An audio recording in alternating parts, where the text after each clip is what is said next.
Hey Rebels, my name is Matthew Barton and I'm the host of the Rebellion Brewing Podcast.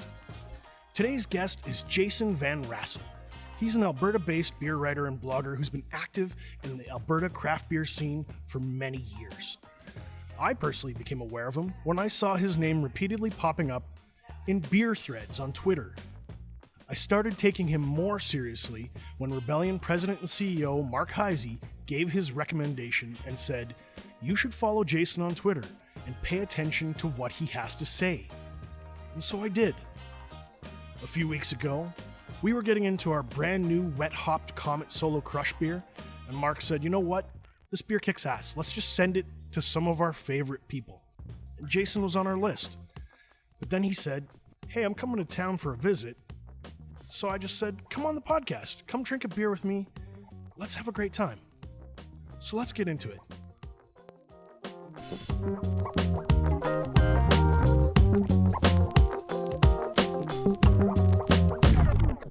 Jason, welcome to the show. Thanks for having me. It's great to be here.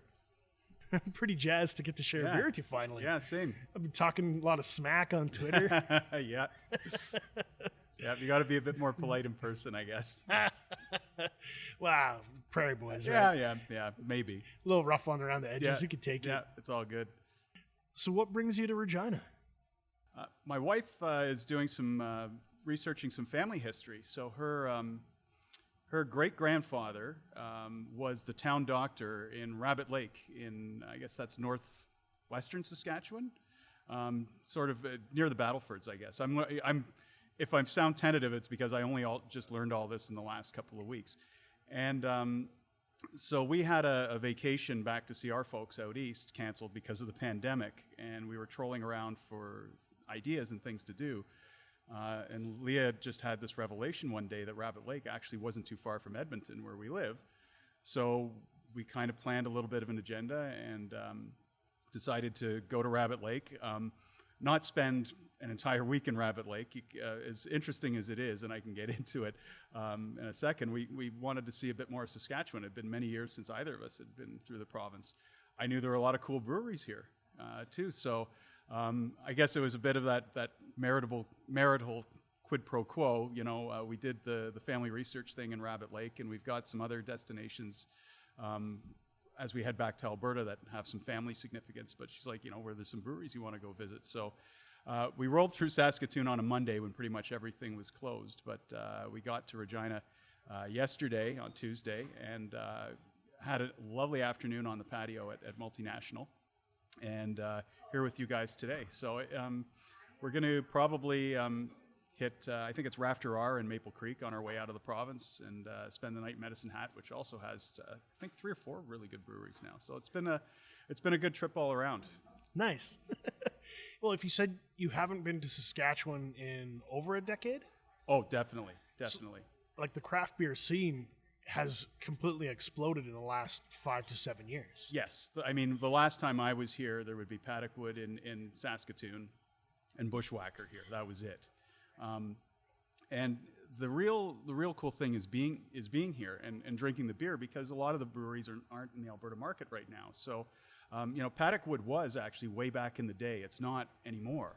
Yeah. As far as I can tell. And so, I always tell people beer's like, a lot of consumables. It's best consumed fresh and at the source. And so coming and visiting these different breweries in Saskatchewan and having the beers in the place, having them fresh, having beers that I wouldn't ordinarily get the chance to try in Alberta, and meeting some cool people along the way is just... We didn't get to go see our families, and that's a bummer, but Plan B's been pretty awesome. How did you yourself get into craft beer? Oh, boy. Kind of in stages, I think, like a lot of people. I grew up in Ontario in the 90s, and that's probably, you have Victoria and the West Coast as one of the cradles of Canada's craft beer civilization, and Ontario was one of them as well. And I remember one of my older brothers coming home. I probably wasn't still quite legal then. It was maybe 17 or 18, because the drinking age in Ontario is 19. And he has this big 1-liter glass bottle of like this amber-colored lager of some sort in it. And it was Creemore Springs. And that's how their beer originally used to come. And he's like, I don't know. I was at the beer store. I saw this. It looked different. I'm going to try it. And, at this point, the only real experience I had with beer was drinking way too much Canadian or Molson Dry, in somebody's basement. And if I was lucky, I kept it all down, so.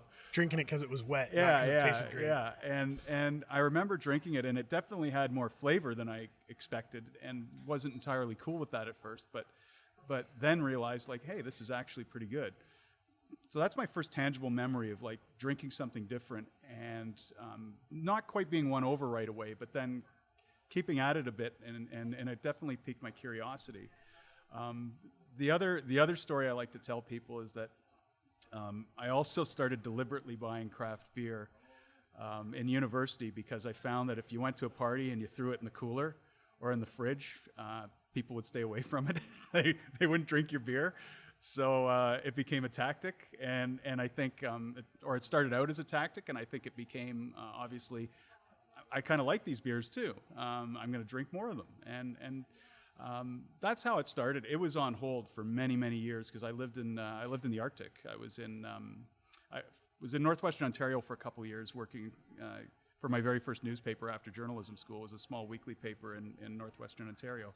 But then I lived in Iqaluit for 2 years, working for a paper called Nunatsiaq News. And you can imagine the craft beer options in what was still part of the Northwest Territories back then. It was even before Nunavut. Were not great. So, I spent a couple years drinking Canadian and Blue and Molson X. And when I got my first job in Alberta in the 90s, Alberta didn't have a ton of craft breweries at that time. There was Big Rock, but had that open skies policy, with the privatized liquor distribution system and stuff coming in from all around the world. So all of a sudden, I'm picking up Chimay Bleu and Trappist Rochefort and going, what's this? And trying that and just being exposed to that very early on.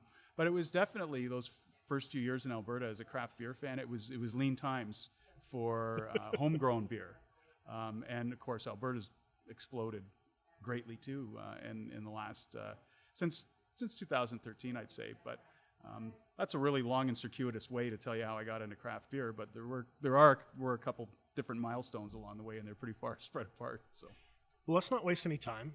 Let's get into today's beer. This is called a wet hopped JGL Farms Comet. That's the hop that's in the beer, and it's our Solo Crush. So the concept behind this whole beer series is that every single batch is going to feature a different single hop. The art stays the same, the can is the same, but you're going to get a little bit of a different hop profile with each batch. What makes this one extra special is these hops were grown in Moosomin, Saskatchewan, a couple hours down the highway, right? We literally drove out to the farm, helped pick the hops, put them through the machines, baled them, and screamed down the highway. And the brewers are waiting. They got the gear all ready. The kettles are ready. They knew we're coming with fresh, unprocessed wet hops. Get it into the tanks as fast as possible. And I'm really excited to share this one with you. I'm really enjoying it. There's a nice light herbaceousness to the hops, and also I'm getting a little bit of mint too, just a little bit. But it's I'm being put on the spot, and words are kind of failing me, because the only real overarching adjective or descriptor I can come up with is it's fresh. It's just got a really nice bright flavor to it, and the mouth feels bang on. It's nice and light, and it's got some body to it. I'm really enjoying it. We call it a hazy IPA, but I would say it kind of feels closer to a hazy pale ale. Yeah. The alcohol isn't super huge on it. I think it's only 5.5. I get a little bit of grass. Yep. But 3 weeks ago, when I drank this, it tasted different than it tastes today. It's shocking to me how quickly it's evolved after 3 weeks in the can. Yeah. Well, hop forward beers, that's the whole thing. And there's a whole conversation you can have about shelf stability and just how long some of those beers should be out there, or what's the drop dead point, right? When you maybe shouldn't drink it anymore. But no, I'm really enjoying it. It's I mean, so it's about 3 weeks old. This we put in cans about 3 weeks ago. No, well done. It's I like the juice on it. Some of the other solo crushes we've done maybe have a little bit more of a dirt kind of character to it, or they're just piney or woody, and that's not really what I kind of am attracted to for hops. This to me is a little bit more tropical, juicy. Yeah. So I think it's the best one so far, and I hope everybody gets to taste it because it's so rare. We only do wet hop beer like once a year, and then it's done. Lucky me.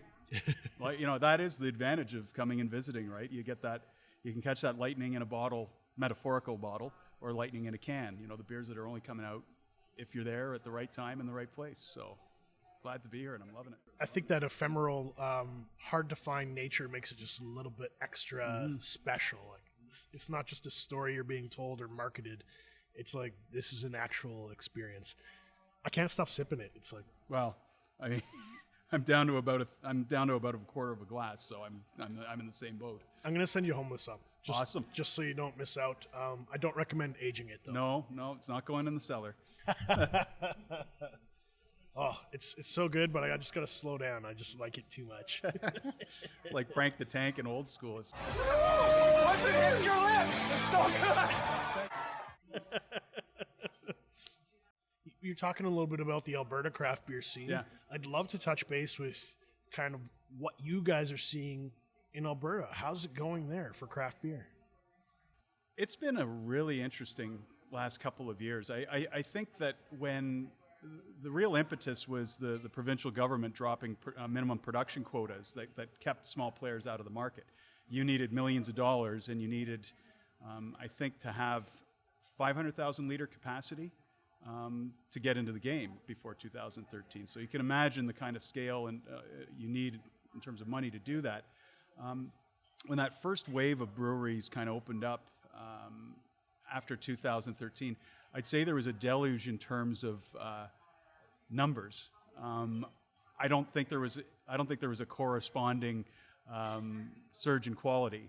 And you know, someone might listen to me say that and say, "Oh boy, you know, he's out here in Saskatchewan talking smack about the people back home." It's like I said it back home too. You know, so I'm not telling any tales out of school. The funny thing is there were some breweries, you know, that were part of that first wave that were doing incredible creative things right out of the gate, and still are. And Dandy's one of them, Dandy Brewing Company in Calgary. I enjoy their beer. Yeah. You know, and the ones that maybe weren't so good or innovative out of the gate, I think have settled into their niche and found their place in the market. But the real renaissance, I think, the real revolution has probably happened in the last 2 or 3 years. And the thing that I find personally fascinating about it is that it's happening largely in rural Alberta. Really? Yeah, there are, you know, when you think of, you know, beer has this intrinsic, inherent connection to agriculture because of the inputs, you know, your barley, your hops, your water, yeast not so much, but you know, when you get into spontaneous fermentation and all that, actually the answer would be yes. And you know, it's this real neat connection to see, you know, almost a throwback to what you have in the old world where every town had a brewery. And Alberta's really been, really seen a lot of that. And it's one thing for these business owners to go out there and to make that leap and make that investment. It's another thing for a local populace that maybe wasn't raised on particularly adventurous or innovative beer to start embracing it.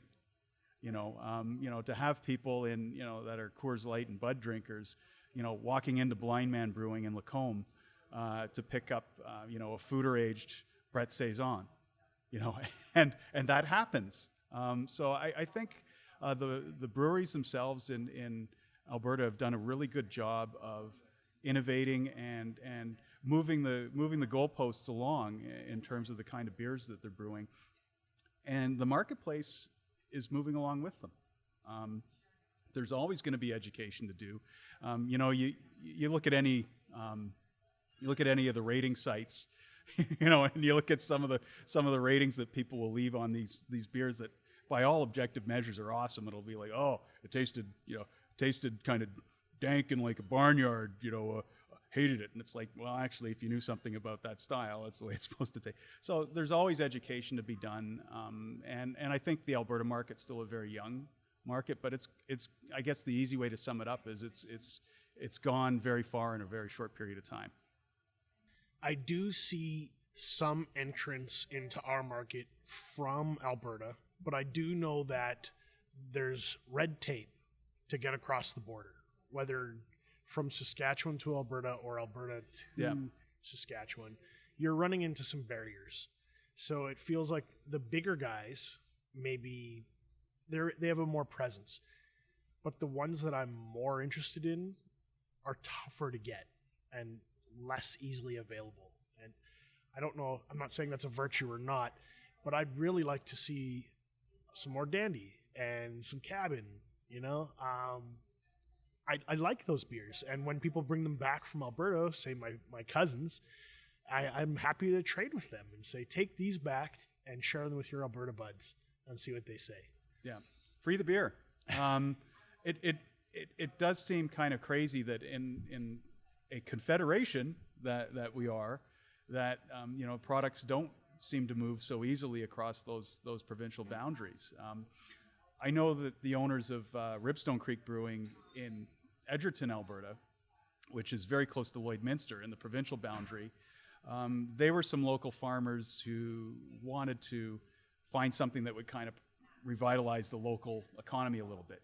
There was a disused building in town that they were kicking around ideas about what kind of business they could go into and maybe employ some people in the process. And part of their thought process too was that Saskatchewan's right over there. We could sell beer in Saskatchewan too. And Ribstone Creek has been around for a number of years, and as far as I know, they're still not selling beer in Saskatchewan. So. I've only had a couple. Yeah. But it was a long time ago, and I don't recall strongly what I drank. Yeah.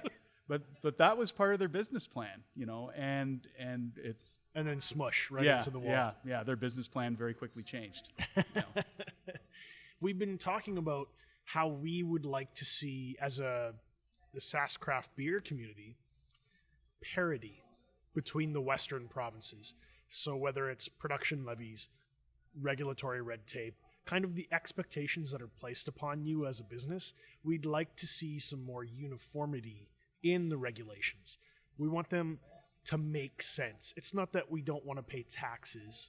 It's not that we don't want to contribute to our local communities. We're happy to, right? That's part of what it means to be in a community. It supports you and you support them. But we'd like to see predictability. You run into some snags with a different province, and it ended up costing one small retailer thousands of dollars because he was trying to import product from Saskatchewan. It was pretty frustrating to deal with. And I said to my guys, I'm like, you know what? I'm pretty heated up right now. Let me write a letter. And in that letter, I said, we want to comply with your rules. You failed to answer our emails and return our calls. We're pretty frustrated right now. We're not saying we don't want to comply. We want to, but you need to help us and respond to us. And then I just snuck in, what about the New West Partnership? Aren't we in this great Western partnership of economic power and unity to check some of the predation from other jurisdictions? And I think that kind of lit a fire under them, because within about half an hour of us sending off that letter, they called us back and said, okay, well, nice. let's have a meeting. Nice. I mean, you used the ideal word in that when telling that story, which is predictability. I think that there are some rules that any business can take or leave. There's some costs that they'd rather not pay, but they'll do it if they know that it's there and they can build it in. And I think that's really what just about any business is asking for the most, and it's predictable.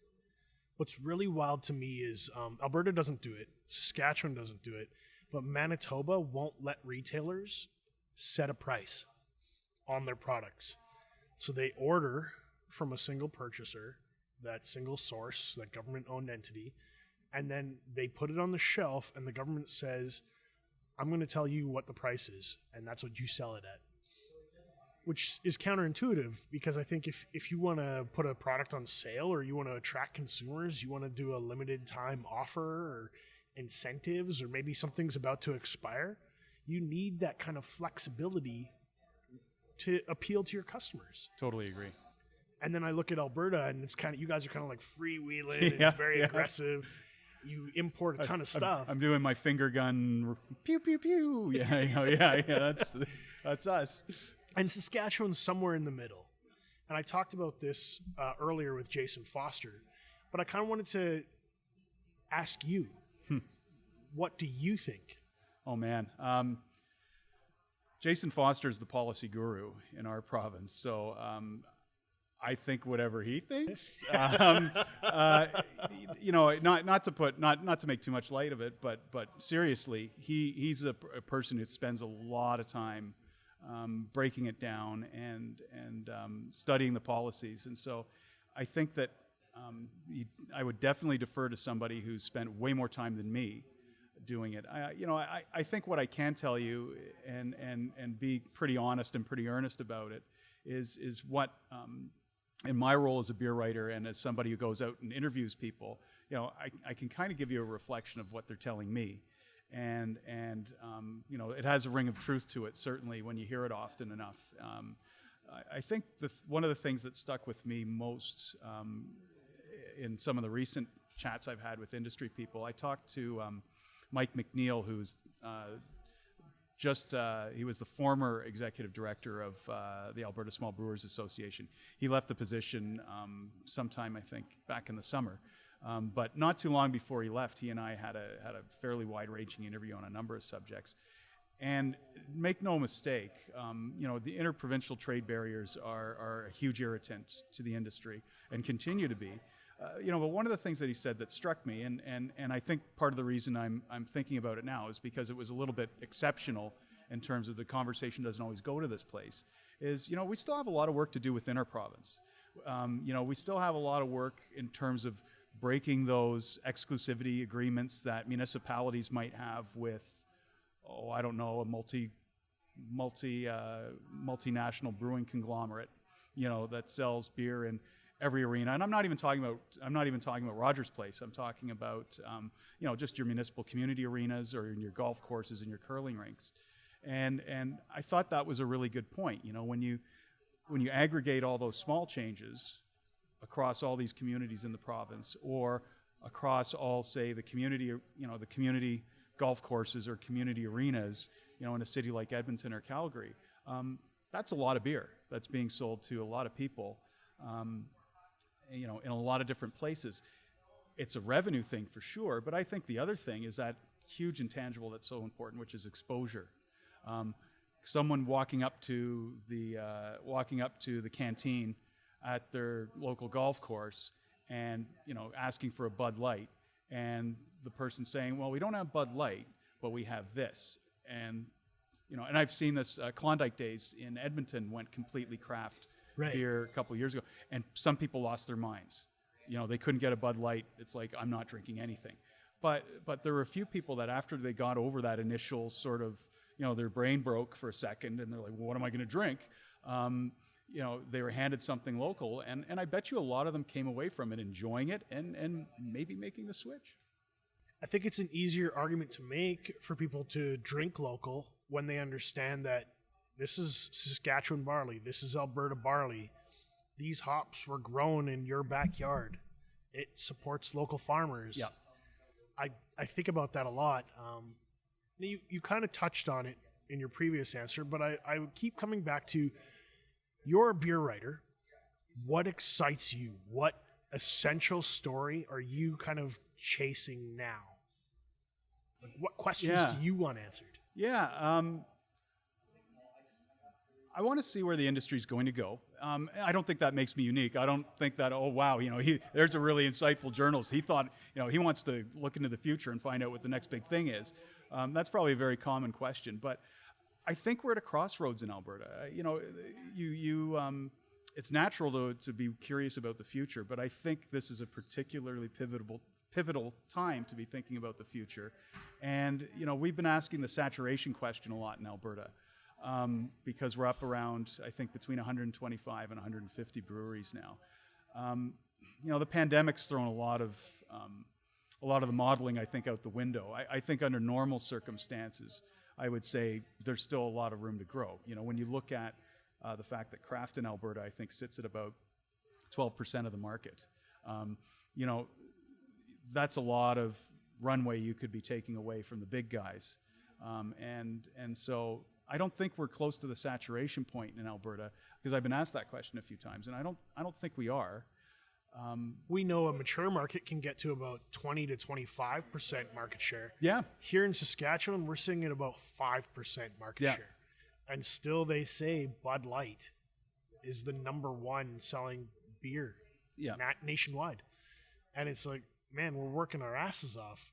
And that's how far ahead they are, even in mature markets like Alberta. So I'm not sure I'd call Alberta mature. BC definitely is. And I think BC craft sits at about 20%. It might even be closer to 25, but I feel comfortable saying 20. I guess if now that I've had a second to think about it, maybe this sounds a bit more intelligent than what I said a second ago.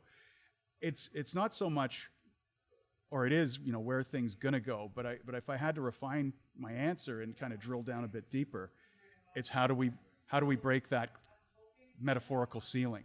How do we start claiming that market share and climbing past the 10, 12% and making Alberta craft beer a thing? Is it education? Is it marketing? Is it combination? Like who has the secret sauce? Who has the answer? And probably no one person has the answer, but who's gonna maybe start making that breakthrough or putting Alberta down the road towards making that breakthrough? And I think that's going to be the really interesting thing to watch, now that I've had a second to think about it. We talk about tipping points a lot here for our business, but when we think about what is the tipping point, we want to be a household brand. We want to be a household name in Saskatchewan. So when you talk about beer, we want Rebellion to come up at that conversation. If you say Big Rock, no one goes, what's that? Everybody knows what Big Rock is. Steam Whistle, another example of craft. You say Steam Whistle and people know what that is. If we can get to the point in Saskatchewan or Alberta and Manitoba where somebody says Rebellion, oh, you're talking about beer. It's not a question, oh, I don't know what that is. I've never heard of that. What's that about? And I feel like we're just on that precipice, that tipping point. Our stats that we're seeing on social media, the way journalists now call us and want to talk to us about beer, the way government is responding when they need to talk to us about an issue or we're calling them. You write a sternly worded letter and you get a response. Yeah. They're not like, who the hell are you? They're like, oh yeah, it's the folks from Rebellion. Let's take their call. And we're just on the edge. And if COVID hadn't happened, I think this year would have been so explosive for us as a company, as a scene, as a province. And it's like we're still on, we're teetering on that edge of extra. Yeah. I think this year has been really challenging for a lot of people, obviously across all industries, all ways of life, no matter where you are. I think for the beer industry, there've been some what I would say moral victory, what I call moral victories.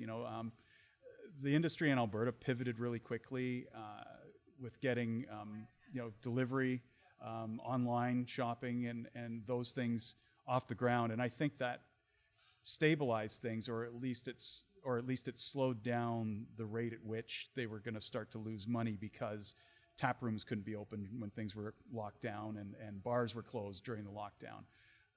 I don't think anybody's completely made up their position from where they would have been pre-COVID, but I think a lot of breweries have weathered the storm and weathered it well. Talk about the big news story or the thing to look at in the days and months and years going forward. I guess it's going to be that long-term adjustment to the pandemic too. Who makes it and how do they make it? I wouldn't argue with you at all about, I think there was probably potential for a breakout year in Alberta and Saskatchewan. I think a lot of good things still happen, but it's definitely a bit of a come down too, when you look at the way the last year or so has been for a lot of people. I won't go into too many heavy numbers, but our estimates just within this province, I think we're looking at a $3 to $5 million dip just over the summer, because we didn't have stadiums and games and restaurants and all those other pieces. Yeah. And even though cans, like we look at our can sales, exploded, and our brewers are running just as fast, all of that packaging, all of that extra work just to get the beer into someone's hand gobbled up all those opportunities. And I think it's resulting in millions of dollars of losses. Yeah. And it's not like the money vanished, but if you're trying to plan for an expansion or make a big preparation to purchase ingredients for the next year, you kind of have to tighten your belt and say, how can I do this more efficiently? Or do I just hold off for another year? Yeah. I wouldn't say no one's doing cartwheels, because I think there are some people doing cartwheels, but they're doing cartwheels because they survived, not because they made money hand over fist or undertook that big expansion. One of the other things I kind of wanted to bug you about was, what do you think about seltzers? God, I'm going to disappoint you, because I don't really have a hard opinion, other than different strokes for different folks. It's not my thing. If people want to drink them, go ahead. I look at it as, this is where I'm probably showing my age, right? I'm in my late 40s. My metabolism ain't what it used to be. I just look at all the calories in that, and I've only got a certain amount of miles that I should be putting on my liver, and any given day or week, and it's like, ain't nobody got time for that. At least not me in my life. But younger me might have liked them. One of the things we were kind of examining is it a fad or is it sustainable?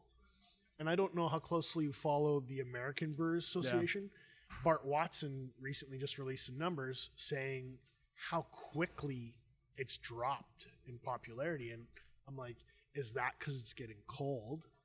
Or is that because people are over the fad? Yeah, I would tend to think the latter, that maybe things were just so superheated at first, and now it's settling into maybe a normal, a norm. You can measure success so many different ways, and I think there are a lot of intriguing conversations about seltzers. I was just on Twitter this morning, and there were a couple bloggers talking about social media metrics for seltzer manufacturers versus craft breweries on TikTok, and how the seltzer manufacturers had basically gravitated towards TikTok almost immediately and saw huge numbers, and craft beer has been kind of slower to embrace TikTok, and there was kind of some angsting and some tugging of forelocks about maybe the craft beer industry's missed the boat on TikTok, and how it's owned by the seltzer makers and the White Claws and the whatever. So who knows? I guess maybe like I said, I'm showing my age in that it's never really excited me, but some of the numbers were pretty intriguing. And so you have to pay attention, even if it's something you're not personally interested in. When you have that kind of critical mass of people who are interested in something like that, I'm big on social. So not even talking about seltzers, just social media. I'm pretty involved on Twitter and on Facebook and Instagram to a lesser degree. I've never paid attention to TikTok at all. I have the luxury of the fact that I do the beer thing as kind of a hobby and a side hustle. I don't make money from it, but it also makes me wonder, if I did, would I have to start looking at being on TikTok? And the answer is probably yes. We had a very heated discussion very early on in January saying, should we be on TikTok? Is this worth our time? And ultimately I said I was advocating against it. Not because I didn't want to do more work, but I said that the audience there is too young for our market. The people on TikTok in Saskatchewan aren't drinking age. So we'd be chasing a very small niche audience.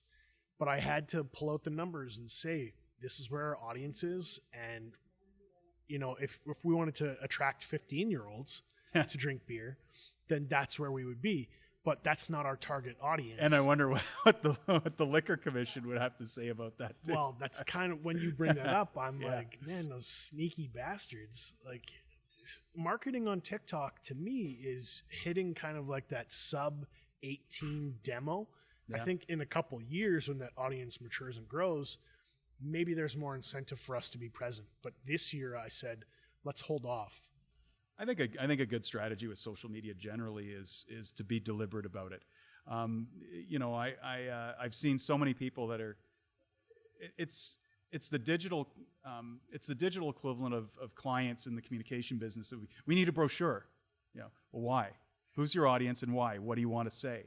And social media today, to me, seems to be, for a lot of corporations and a lot of entities, just someone says we need to be on there because everybody else is, but they can't necessarily articulate a reason. So the fact that you guys had that conversation and actually made a decision based on evidence, God forbid, good for you, because not everybody does. We agonize over it, and I had to stick to my guns because, a couple months into it, people were like, we need to be there. We're missing it. We're not talking to these people. And I just said, just wait. And then they started talking about the bans, the TikTok bans, and all that nonsense was coming out. And I actually went to a course. I took a web course with some very intelligent communicators who said, if you want to be on TikTok as a marketer, marketing your product, here's what you need to know. And they had stats and everything else. I'm like, this is amazing information, but it makes no sense for beer. Yeah. At least not yet. But you had to go through the exercise and have the discussion to come to that conclusion. So, but then I look, circling back to the seltzer guys, I'm like, you shady MFers. Yeah. But I guess ultimately they'll do them, right? And we'll do us in the beer world. I think the real promise for craft beer, at least me personally, my belief, is you can have a neutral grain spirit with flavored Mio water and a fizzy bubble thing that tastes like static. But how appealing is that for the rest of your life? To me, that's not sustainable. But a quality barley-based beverage where you can appreciate the grain or that fresh hop, like this Wet Hop Comet, that's like you got one life to live. Why choose to eat sawdust and drink sawdust when you can have something amazing and local and delicious? I think you make a good point. And I think we're talking about it in the social media context right now, but we touched on it earlier, which is playing kind of that long game with consumer education. And I think craft beer is always going to be somewhat of a long game. So the seltzer market may have a perpetual supply of late teens and early 20-year-olds that will drink their product. But I think you've made a really good point that they're going to have the churn, but the people who are drinking it now, there's a good chance they're either going to get sick of it or age out of it at some point. And who's going to be there for them? Beer will be there for them. Beer, your old friend. Yeah, exactly. Old faithful. When I read your blog, when I look at your content, it's a little bit headier. You're obviously not aiming your darts on the dartboard at a low knowledge consumer base. You're talking to people who have a more in-depth knowledge. Is that on purpose, or is that just where you live? I'd say to an extent it's where I live. I mean, the blog that I do is kind of geek focused, but at the same time I try, because I have a background in journalism, I try to write things from the perspective of not everybody reading this may be at the same level as everybody else. So, maybe put some explication in there when, the beer nerds know exactly what you're talking about, but put that explication in there for someone who might not. I also write for an arts and culture magazine in Edmonton called Edify. For those listening, it's the former Avenue Edmonton. They've rebranded. And I'm very conscious when I'm there of I'm writing for a general knowledge audience and to try and explain beer to them. And to tell you the truth, it keeps me kind of nimble because, on any given month, I'll have between 500-600 words for the column. And, I'll set this high bar for myself and I'm going to talk about the Monolith, the new mixed fermentation brewery in Edmonton. and then realize I've painted myself into this hugely technical corner where I've got 500 words to not only tell people about the brewery, but to explain what mixed fermentation is. Sometimes I hate myself for creating that challenge. I think I do an okay job of it.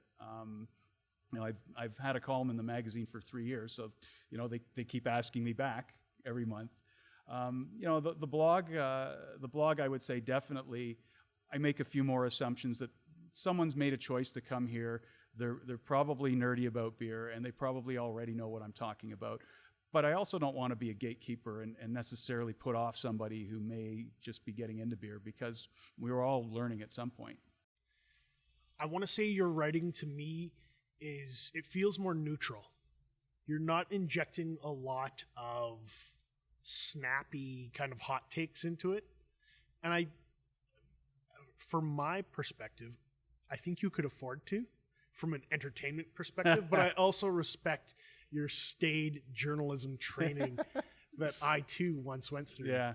And I wrestle with that. How much do you want to be like a WWE wrestler versus a guy who's should be respected and trusted? Yeah. I think definitely when you come from a journalism background, and particularly a background of being a reporter, where you're not officially supposed to have opinions, when you find yourself in a position where you actually can have opinions, you can be a bit tentative about it, and there are times when I have been. I definitely have taken some positions on the blog, if we talk about the Alberta marketplace being mature in one way, I think in one way that it's not all that mature is that, I'd say even some of my mild criticisms sometimes have resulted in some pretty pointed, emails, phone calls, and comments back to me. I wrote a piece in 2016 kind of about how there was a lot of backslapping going on in the Alberta beer industry about how great it is, but you know what? I'm still drinking a lot of infected beer, and you guys need to get your shit together. And one of the funniest things about it was that Jason Foster, the other beer writer, actually had a couple people angry at him because they thought he'd wrote it and it had been me. There were definitely a lot of people that were like, right on, it's about time somebody said it. But there were a lot of, for lack of a better way of putting it, hurt feelings. And I don't really think that an opinion that has a strong foundation in fact and can be defended, is really all that much of a bad opinion. It still may be an opinion, but opinions don't come from nowhere, or at least the good ones don't. I think I could give myself a bit more of a longer leash. Maybe I will now that I've heard it straight from you that I can. That's something to think about. We did these personality tests for all of our staff, and it was kind of a management training piece. And where I scored really high was on reality testing. And I'm like, that's because I was a journalist. Always asking, always thinking critically, is this true? And I see you hitting that same note. And I just find it interesting to see the parallels between what my lived experience and what you're kind of bouncing up against in Alberta. Yeah, I think being in journalism, you definitely have a lower threshold or less of a filter than maybe some other people do. And I don't like the keyboard warrior phenomenon. I mean, maybe if I seem muted in my online writing, it's because I don't want people to think that I'm just sitting at my computer lobbing grenades and not being able to back it up. It's one of those golden rules that your parents teach you, and I really do believe that I shouldn't be putting it on the screen if I'm not comfortable saying it to somebody's face. And so I mention that because there have been times when there have been like people in the room that have actually come up to me afterwards and said, I was really surprised that you said that to this brewer's face. And to me, it's like, well, they asked me my opinion, I gave it to them, and I wasn't an asshole. I didn't insult them, but yeah, I've looked brewers square in the eye and said, you know what, this one's not for me. I don't think that you did this, or you should have maybe done more of this, and I think as long as I can deliver that in a respectful way, and that's where looking the person in the eye comes in. Like, you know, when you're face to face with somebody, it becomes really tangible to you as the person delivering the opinion that this person's put some effort into this. They make their living from this, and you know, they don't really want to be insulted. But they did ask what you thought, and they asked what you thought because they think that you can bring some knowledge to the conversation. I'm not doing them any favors if I lie or blow sunshine up their ass. So Right.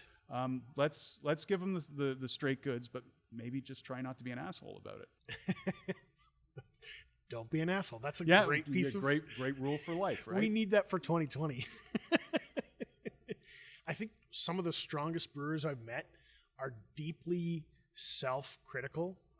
They're reality testing. They're always within doubt, and sometimes to a fault. Where I'm like, you should be really proud of this beer. This was a delicious experience, and they're like, well, I could have done this different. I could have done that different.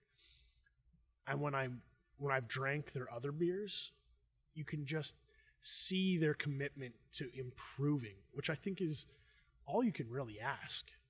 It's when you say the backslapping, the defensive, I don't want to think critically about what I produced, just drink it.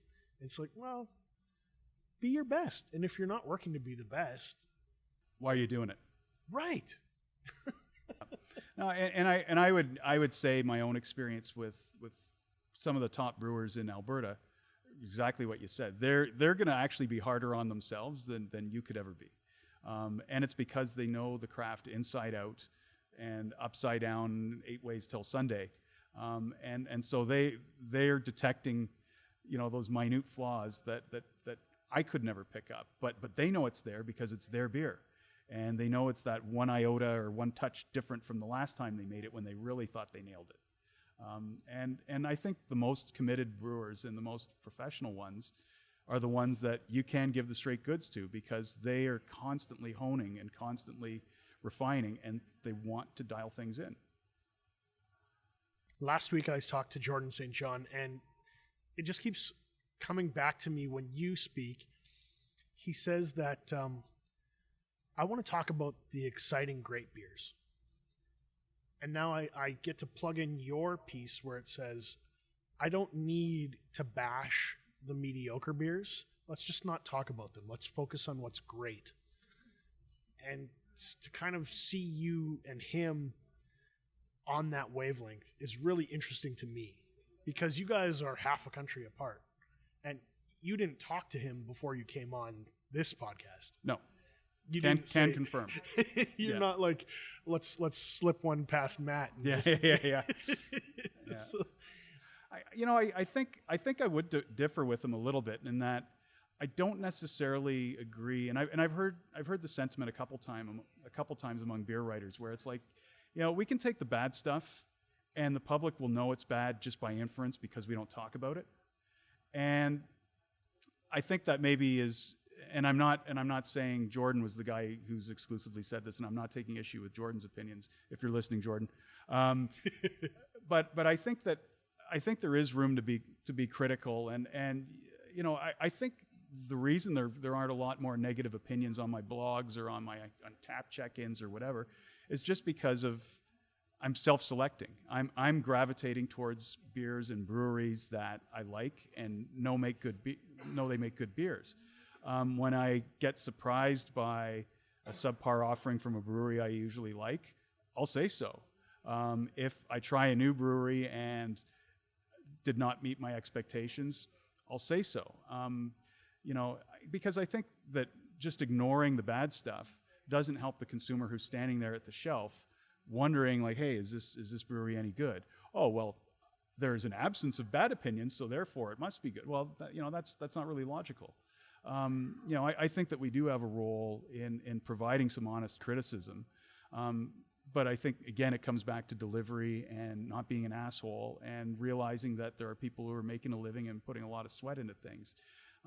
Ultimately, business is business. You know, if, just to use an example, if Ford puts out a subpar car, you know, do you think automotive writers sit around and say, well, you know, some guy worked really hard on this car, we should go easy on him? No, they're going to say this thing's a piece of crap. That's business. Ford is a company that makes cars and makes money. And breweries that open their doors and sell products to consumers are the same. I believe that they deserve courtesy. I believe that they deserve, a modicum of respect. But I think kind of skating around the bad ones doesn't help the consumer, and I think ultimately it doesn't help the industry either, because then people aren't here. Necessary conversations aren't taking place. Maybe people who need to do some better quality control aren't getting that message, either externally or maybe from another brewer taking them aside and going, man, love you guys, but that beer was infected, and that's the third one that's tasted that way. Is there a problem inside? Are you having a problem with sanitation? That you need to look at.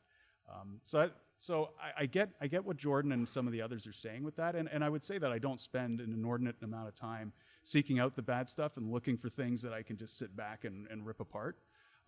But I'm also not afraid to do it if I happen to come across a beer like that, because I think people need to know. I think that might be one of my most favorite answers I've received to a question in a year. Get out of here. On this entire podcast. Get out of here. I love it. I think I'm going to be thinking about what you just said for months. Circling around that thought. I have many thoughts. I feel like some of those answers are pretty long, so this might not make it into the final cut. But go nuts with the editing. It's going in. Yeah. I don't know how I can top that. I think we should just put a pin in it here. Sounds good to me. I've really enjoyed this. Thanks for your time. You bet. It was great.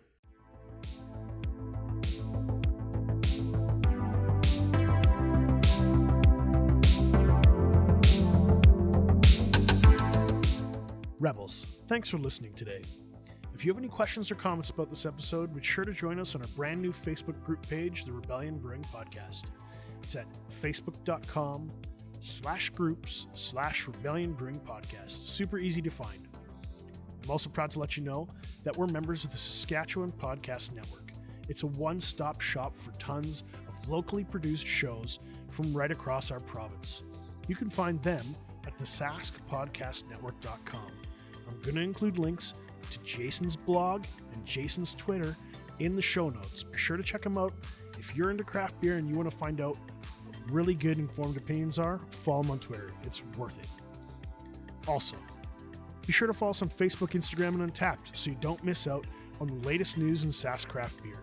Somebody told me they were missing out on some of the new releases for Rebellion. Get Untappd, follow our brewery, and set your push notifications to every time Rebellion updates its beer menu, you get a notification. You'll never miss one of our beers again. Thank you for joining Rebellion.